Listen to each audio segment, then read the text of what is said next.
Bagi teman-teman peserta training tempur yang masih berada di luar ruangan training, kami harap segera memasuki ruangan training karena acara pembukaan akan segera kita mulai. Terima kasih.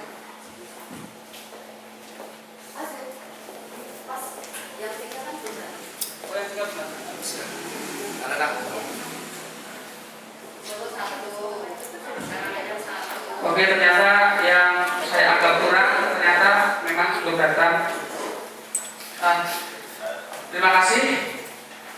Mohon perhatiannya. Assalamualaikum warahmatullahi wabarakatuh. Selamat siang teman-teman peserta semua. Kami bersama panitia mengucapkan terima kasih atas kehadiran teman-teman dan selamat datang dalam pelaksanaan training workshop Propur yang akan kita selenggarakan tanggal 26 sampai dengan tanggal 28 Juni 2011 nanti. Dalam acara pembukaan ini, sebelum kita memulai pembukaan, ada baiknya kita bersama-sama berdoa atas kepercayaan dan agama masing-masing. Berdoa kami persilakan.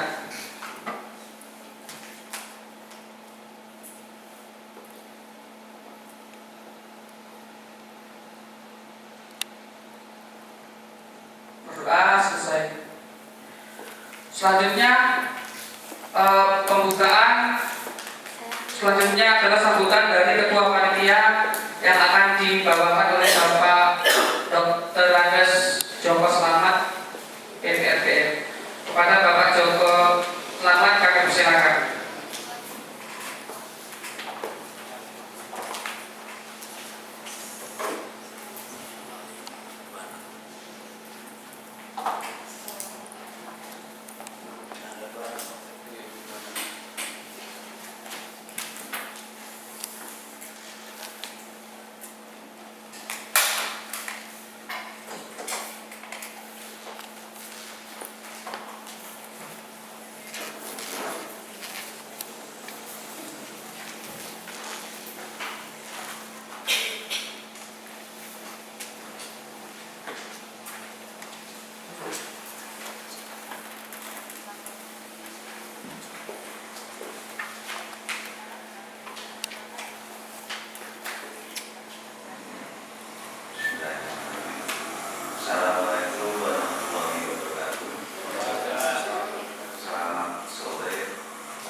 Termasuk saya juga Pak Maman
diikuti oleh 7 kabupaten kota, tidak hanya putusannya SND 2 orang. Jadi kita nanti akan berdiskusi ataupun berdialog bersama 14 orang dan besok ada 3 orang.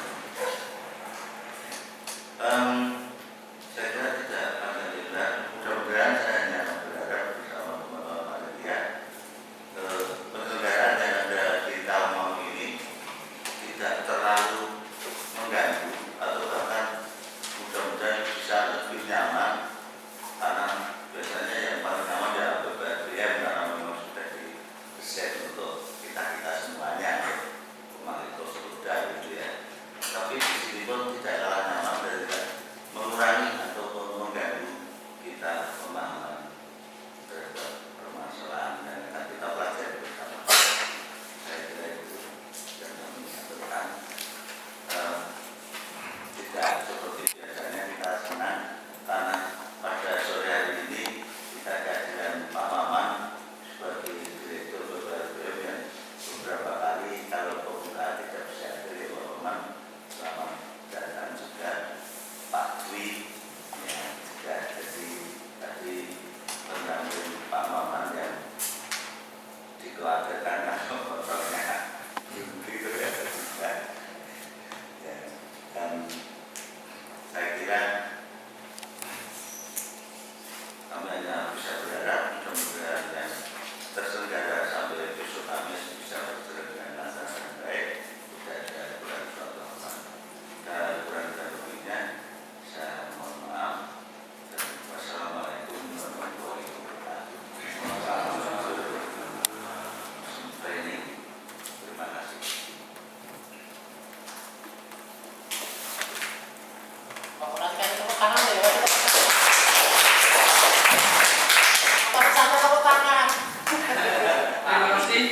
Bapak Terus Joko Slamet atas sambutannya. Sebagaimana yang telah disampaikan oleh Bapak Terus Joko Slamet bahwa training ini kita laksanakan atas dasar pemikiran selama ini perencanaan pembangunan, terutama khususnya terkait dengan penyusunan budget atau anggaran itu kurang begitu berpihak atau kurang memikirkan teman-teman difabel, sehingga hal tersebut menjadi salah satu penyebab teman-teman difabel ini tertinggal dalam pembangunan ini. Nah, untuk itulah besok selama training ini besok kita akan mendapatkan pembicara dari DPRD dan dari Bapeda yang tentu terkait dengan masalah anggaran, dan juga satu dari universitas sebagai satu institusi yang tentunya aktif di keilmuan dan perubahan atau agen objek. Untuk selanjutnya adalah sambutan dari yaitu PPRBM sekaligus membuka acara pelaksanaan ini. Dan ini adalah kesempatan yang sangat langka, di mana di setiap pertemuan acara kita bersama seringkali kita tidak bisa menghadirkan Bapak Direktur, ya itu karena tentunya agenda Bapak Direktur sendiri sangat banyak. Tentunya juga tidak lepas dengan agenda dalam tujuan untuk memperjuangkan nasib teman-teman difabel. Untuk itu supaya semakin cepat kita untuk melepas kerinduan teman-teman dengan Bapak Sunarman, mari saya persilakan Bapak Direktur BPRBM untuk menyampaikan sambutan dan sekaligus membuka acara training workshop protokol ini.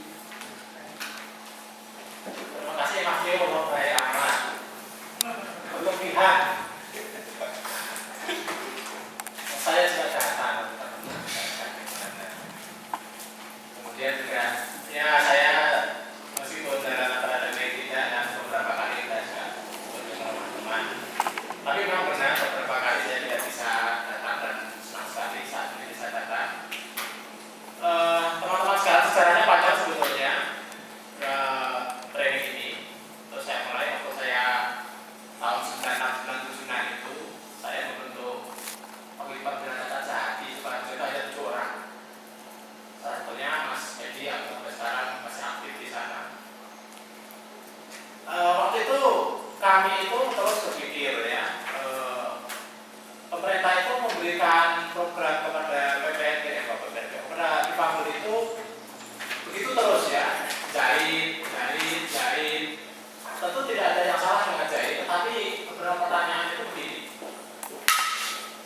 jahitnya itu belum dimulai, tapi laporan sudah masuk. Rencananya 6 bulan, tapi laksananya 3 bulan. Dan itu tentu terkait dengan apa? Budget. Ya. Ada lagi teman difabel dikirim training ke provinsi atau training apapun itu, yang semula janjinya mendapatkan bantuan tidak, atau mendapat bantuan tapi yang baik-baik diambil. Bahkan ada yang terang-terangan, tapi belum mulai orang belum dia, wis, nah belum dia ini. Sejarahnya panjang di desa itu. Kemudian yang terakhir yang saya sangat juga terinspirasi untuk ide workshop ini adalah hampir semua kabupaten kota itu program untuk difabel secara copy paste, secara rata, secara untuk juga lewat panti, ya, lewat panti. Ya kalau kita misalnya Pak Joko itu SOSH, satu orang satu hari berapa? Misalnya teman-teman difabel yang di panti itu katakanlah panti A itu ada 16 orang, itu satu orang sehari dapat 3.500. Nah semacam itu. Dan itu apa? Apakah membantu difabel dalam hal apa? Itu hanya membantu makan, tidak memberikan yang lain. Ada lagi pelatihan-pelatihan tingkat provinsi, ya saya pernah beberapa kali diundang untuk tidak payung sana. Ternyata perekrutannya juga tidak baik, ya, karena hanya mengandalkan koneksi dari itu aja. Ya, jadi ada teman difabel yang sampai 3-4 kali ke sana terus, mendapat kontak terus dan sebagainya. Ya, gitu. Dan yang ini yang konon yang paling membuat saya ingat waktu saya berkelahi dengan berkelikat kata ya dengan Pelayo itu begini. Beberapa LPK itu kan tutup ya, karena tutup ya. Itu karena kesimpulan pemerintah, mereka itu untung ceritanya. Difabel dikasih kambing dijual, difabel untuk kubel alatnya dijual.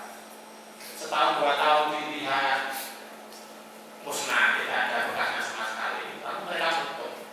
Secara diam-diam pemerintah kita itu berpendapat orang cacat itu ya kayak gitu. Di perjalanannya apapun ya tetap kayak gitu. Ya. Memang ada banyak sinergi, tetapi saya waktu itu di Bangkok pertama kali saya.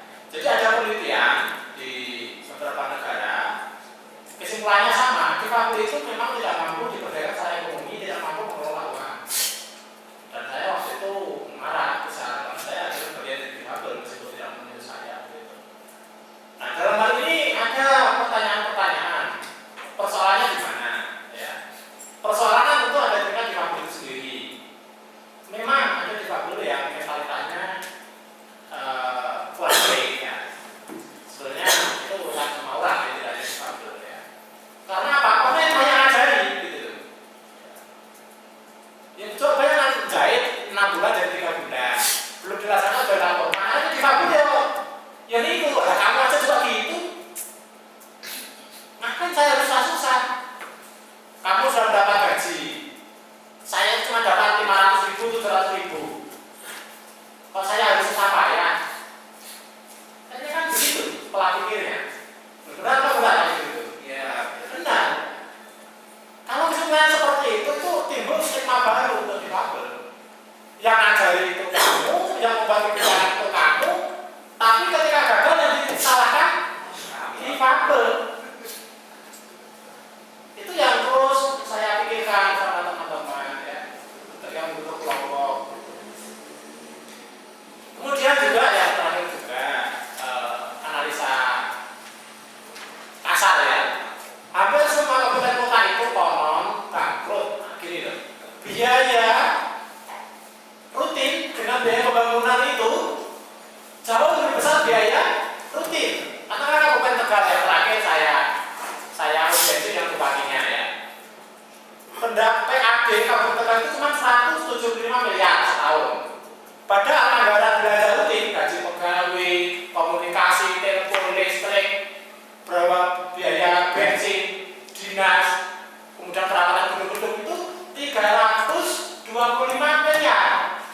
sendiri misalnya ada 13.000 sekian ya. Solo juga sekian, Sragen ada 6.000 sekian. Nah kalau komposisi APBD seperti itu terus, difabel dilakukan seperti itu terus, lalu kapan difabel itu memperoleh haknya? Kapan difabel itu mendapat harga dan martabatnya? Hanya difabel yang kebetulan, juga secara personality, tidak minder, ya. Kebetulan punya teman yang memotivasi, kebetulan keluarganya yang sangat membantu, kebetulan hanya kebetulan yang membuat beberapa difabel yang besarnya tidak lebih dari 5% dari seluruh difabel itu motivasinya bagus, usahanya bagus, ya, kepercayaan dirinya bagus. Yang lainnya termakan tadi kebijakan-kebijakan yang karena menjadi bagian dari, kalau bahasanya Mas Dio tadi, pembangunan yang tidak berpihak, tidak memikirkan pada difabel, akhirnya membuat difabel posisinya dari hari ke hari, tahun ke tahun, bahkan sepuluhan tahun, mungkin juga ratusan tahun akan begitu terus posisinya, tidak pernah ada perubahan. Jadi mengapa hari ini kita lakukan training workshop ini? Ceritanya panjang, ya.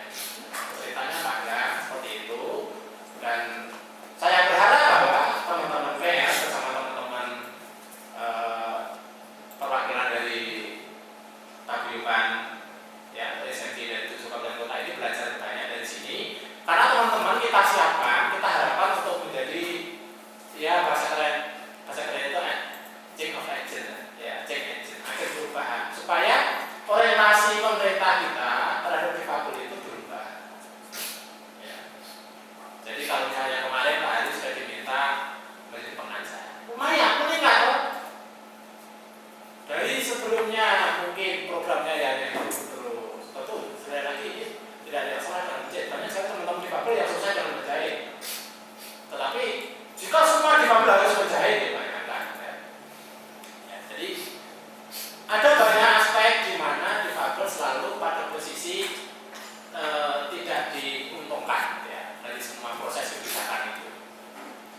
Dan ini tentu langkah awal ini kita berbicara tentang struktur atau pro difabel budget itu langkah awal dan masih jauh lagi langkahnya nanti. Kita hanya menyiapkan jalan untuk difabel yang akan datang. Ya. Mungkin kita siapa payah itu kita gitu. Meninggalkan anak istri dari Bukan, dari Wonogiri, dari Boyolali, gitu. Dari Sragen, Klaten, dari Solo, Karanganyar, gitu ya. Berbondong-bondong ke Tawangmangu, termasuk saya. Tujuannya apa? Kita itu bereksperimen, gitu, mencoba apa yang kita bisa lakukan. Kalau APBD seperti ini, kita kan mengundang dari DPRD, dari Bapeda, dan dari program studi. Kita ingin tahu apa suara mereka. Kalau berdasarkan apa suara mereka itu tahun depan, kalau proyek kita ini berjalan dengan lancar dan baik, tahun depan kita akan tidak lanjuti. Oh, kalau masalahnya ini, caranya seperti ini, tahun depan apa yang bisa kita lakukan? Begitu. Nah, contohnya ini saya belajar dari mobil saya ya. Saya kesini itu pede banget. Mobil sudah habis servis. Saya sudah berpengalaman naik di Gunung Madu, bilangnya kurang apa, jalannya jelek sekali, ya tahu-tahu lebih bagus. Ternyata juga mogok. Ya. Kalau saya tidak belajar ke sini, pertama, sebagai pribadi, saya akan membuktikan bahwa saya bisa mengaklokkan jalan-jalan yang berkelok-kelok berliku-liku ke Tawangmangu ke sini. Jalan kita ke depan, perjuangan difabel itu juga masih masuk berliku-liku, naik turun. Tapi kita akan membuktikan bersama-sama ya. Yang kedua, saya belajar, lalu saya tahu apa bedanya kalau masalahnya itu busi, masalahnya karburasi, dan masalahnya koin. Saya jadi tahu masalahnya. Sebelumnya saya nggak tahu, sebelum mobil saya mogok gitu. Nah, kita juga tahu nanti masalahnya apakah di tingkat difabel, masalahnya apakah di tingkat pemerintah, masalahnya apakah di tingkat mana, di tingkat kebijakan. Kita akan tahu nanti. Mengapa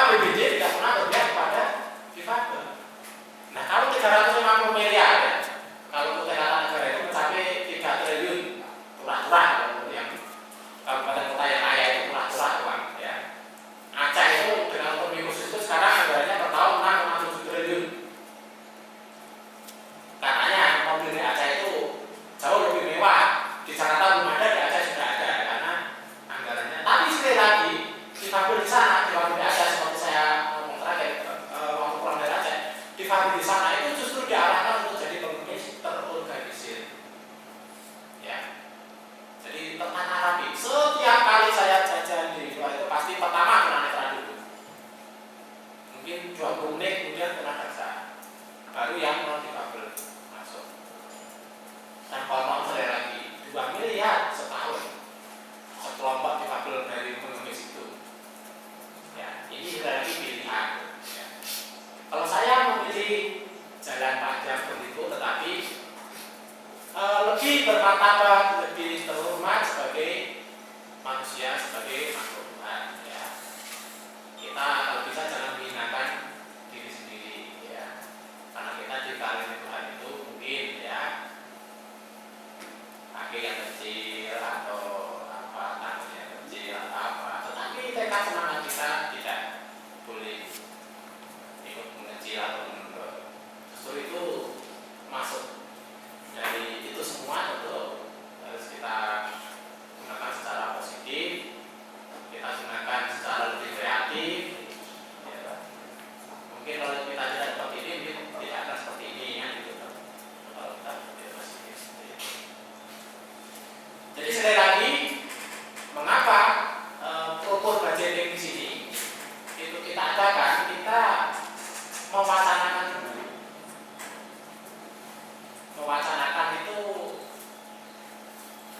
menyuarakan dulu bahwa difabel itu pada negara, pada masyarakat yang punya hak yang sama, dan wujud konkret dari pemerintah kita memenuhi hak kita itu adalah dengan melihat dari APBD.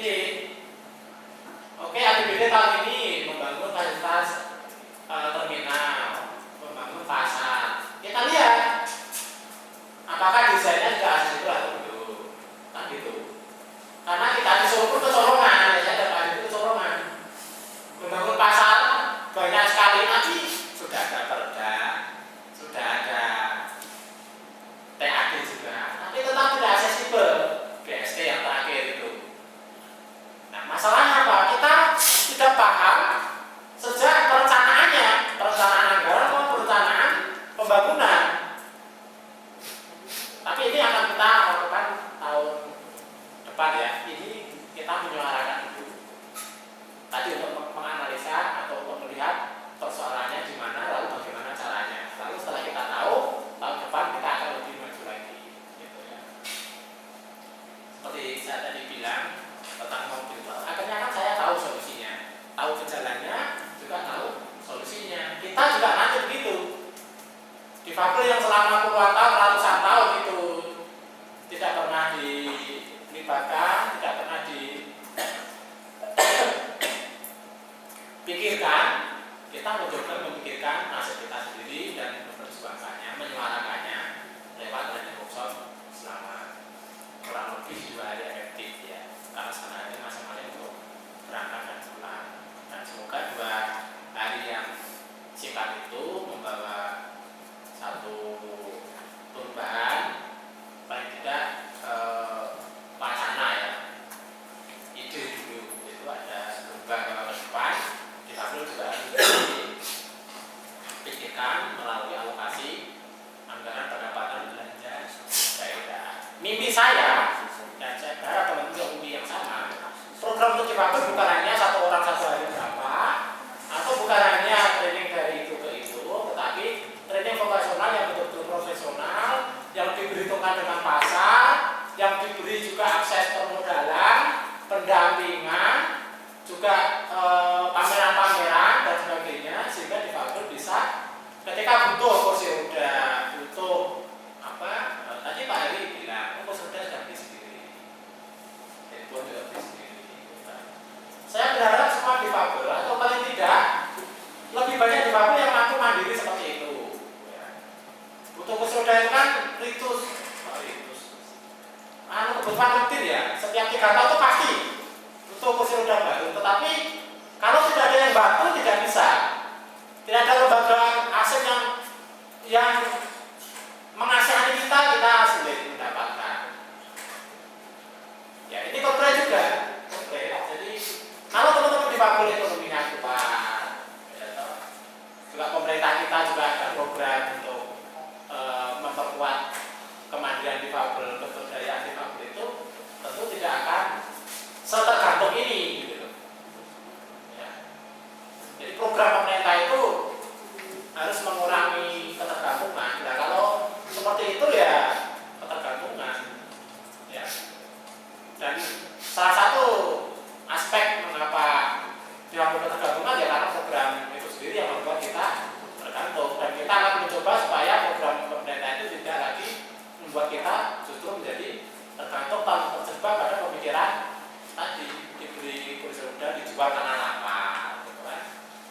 juga karena program itu sendiri nggak tepat. Misalnya nggak akan jahit di desanya, nggak ada korban untuk itu ya, dijahit juga. Atau mesin jahitnya sendiri sudah tidak pas untuk dipakai dan sebagainya.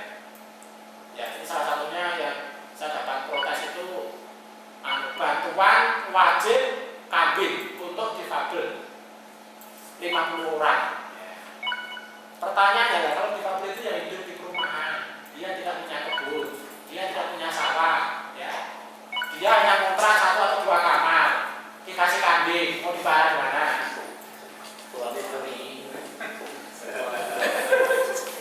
Tapi ini program wajib, gitu loh. Jadi selama itu dan begitu, dari difabel itu, kalau kita tidak berusaha untuk memetakan persoalan, menguji kemampuan kita untuk berjuang, ya akan begitu-begitu terus. Dan program kita, seperti teman-teman sudah tahu, program kita adalah program advokasi. Ya. Saya pernah coba juga, Pak Maman itu dan Pak itu percuma, uang mereka itu tanpa kepada bantu juga sudah begitu. Bantu 500.000 1 juta dapat apa? Nah sekarang pertanyaan saya, membantu difabel yang nggak bisa berusaha, dibantu 1 juta, kalau 5 juta pun akan habis dalam 1-2 bulan. Saya lebih memilih difabel yang mandiri, karena apa? Mereka akan mempertahankan kemandiriannya, bahkan meningkatkan kemandiriannya. Bukan hanya 500, tapi kita kembangkan lagi, dan mungkinnya dan sebagainya, aksesnya dan sebagainya. Sehingga kalau difabel itu makin kuat ekonominya, makin kuat motivasinya, bisa memperjuangkan haknya sendiri. Itu argumen saya. Mengapa hanya uang sedikit dan hanya difabel itu yang sebetulnya sudah mandiri yang dibantu? Ya. Karena tadi alasannya kita ini program pemberdayaan dan advokasi, bukan belas kasihan, bukan charity, bukan pengulak. Dan apakah difabel semuanya suka? Tidak. Tidak semua difabel suka memilih jalan yang seperti ini. Ya, tidak semua difabel. Makanya saya senang teman-teman jauh-jauh ke sini komitmen. Tadi saya lihat juga sebelum jam 9 semua sudah datang. Saya sangat salut sekali. Karena itu indikator, itu indikasi, itu pertanda bahwa teman-teman menyukai. Nah, menyukai dulu itu sudah merupakan satu kebanggaan bagi PPNBM. Karena kalau teman-teman sudah tidak suka, sudah alas-alasan, ya, itu pertanda bahwa masa depan program seperti ini tidak akan disambut baik, ya, tidak akan berjalan dengan baik tanpa dukungan dan kerjasama. Ya. Satu lagi pengalaman di Tegal. Ya. Banyak sekali teman-teman di Tegal itu merasa kaget, ternyata program pembelajaran seperti ini ya, kalau begitu saya tak keluar. Betul. Kenapa? Ya ngasih uang 500.000, 300.000, 1 juta aja, korupnya minta ampun. Saya minta sumbangan aja lebih dari 1 juta itu nggak ada tanggung jawab apa-apa. Ya silakan. Oh, kita ini tujuannya bukan sekedar 500.000 atau 1 juta. Kita itu tadi loh, menguji batas-batas kemampuan kita untuk mampu melihat persoalan dan juga mencoba mencari solusi yang bermartabat, yang lebih di mata Tuhan dan di mata sesama manusia. Itu difabel itu berdaya, bermartabat, harga dirinya tegak, begitu. Jadi lebih senang 500.000 atau 500 rupiah, tapi dengan keringat, dengan harga diri, dengan cucuran air mata kalau perlu, ya, simbah perlu, daripada 1 juta sampai 2 miliar karena menadakan. Nah, jadi 1 hari atau 1 kesempatan training itu pun ada sejarah panjang dari sisi saya. Itu pun kebetulan, bukan kebetulan ya, di antara kebetulan dan tidak kebetulan, saya jadi direktur di PPNBM. Nah, kalau saya jadi direktur juga belum tentu ada bosok hari ini. Betul apa betul? Betul. saya juga salut kepada teman-teman PKP yang justru ada seniornya Pak Joko Penase, ya, Bu Oni, ya, yang membiarkan saya mencoba-coba jadi direktur. Kalau tidak, ya teman-teman nggak akan pernah berkumpul seperti ini. Oh, ini istilahnya karena salah satu faktornya ya karena saya jadi direktur di PPSDN. Jadi semoga sejarah yang panjang dan hari ini hanya sekedar momentum kecil, ya, itu bisa memberikan satu langkah ke depan agar ke depan ini nanti anggaran belanja dan pendapatan daerah, pemerintah daerah itu lebih memperhatikan difabel untuk program-program yang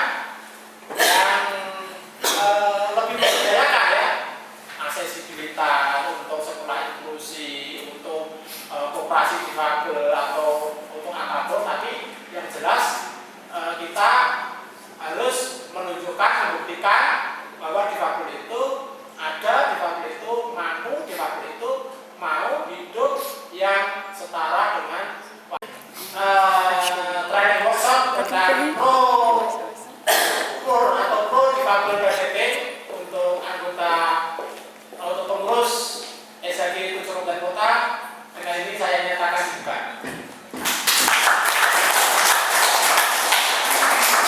Selamat bertemu.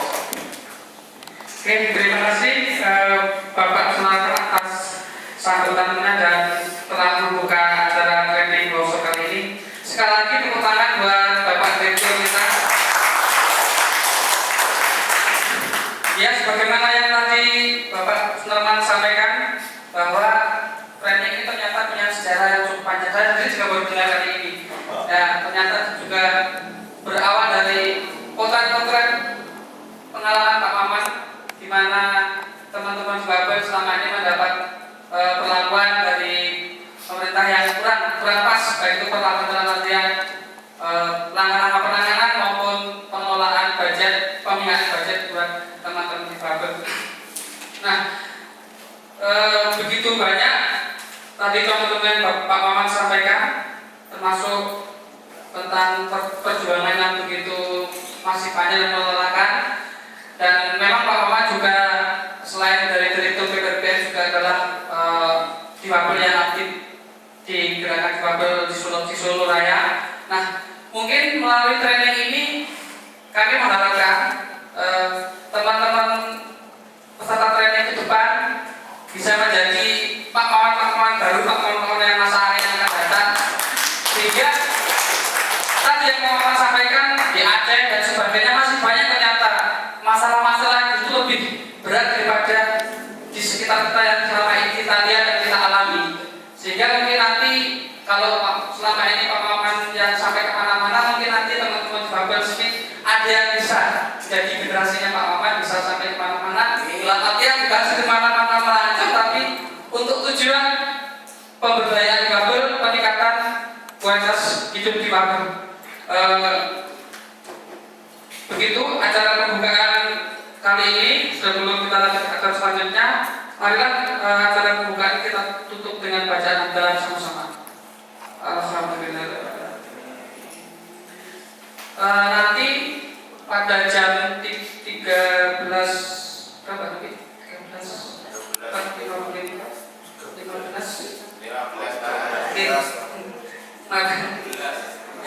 15 sampai jam 4 kita akan kembali masuk untuk kontrak belajar, dan nanti jam 15 kita istirahat.